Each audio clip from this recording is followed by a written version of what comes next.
ازيكم يا حلوين؟ عاملين ايه؟ اتمنى تكونوا بألف خير. كل سنة وانتوا طيبين بمناسبة صيام الست العذراء. بركة شفاعتكم معانا ومعاكم مع كل العالم يا رب.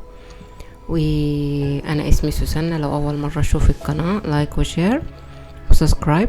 هنعمل كده حاجة دايما بنعملها في صيام العذراء، بركة شفاعتها تكون معانا. هنعمل شلولو دي بالملوخية، وبصراحة كان المرحوم بابا وماما دايما بيعملوها.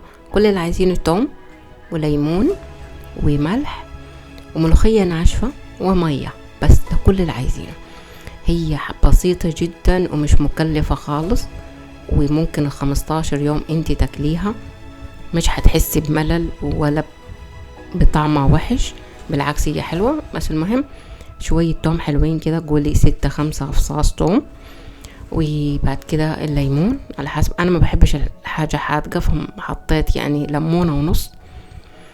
وبعد كده اقلبهم كده، وهجيب شوية بالملعقة واقعد اقلب كويس مع الليمون والثوم.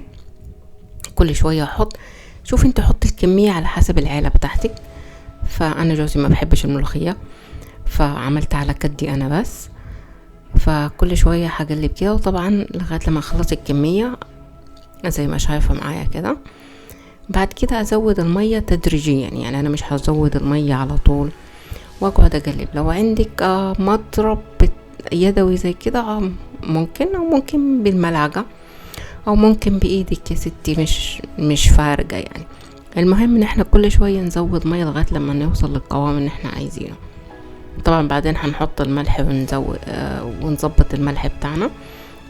طبعا الملح على حسب الرغبة.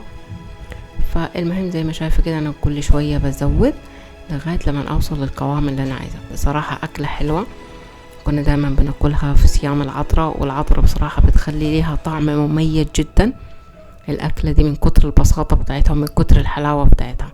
فطبعا في ناس ما بتحبهاش، بس يعني انا من عشاق الشلولو. وبس حطيت الملح كده، وزي ما شايفة ظبطته. لقيت عايزة توم تاني، حطيت لها فصين تاني توم. هجيب الطبق بتاع التقديم، بتاكلها بعيش طبعا، وجنبها كده بصل اخضر، بصل عادي. ولو عندك مخلل زي ما انا عامله كده في اخر الفيديو كده وفي اول الفيديو، شايفه قوامها حلو، كانت رهيبه. وكل سنه وانتم طيبين، وبركه شفاعة العذراء تكون معاكم لغايه لما انا اشوفكم في فيديو جديد ان شاء الله.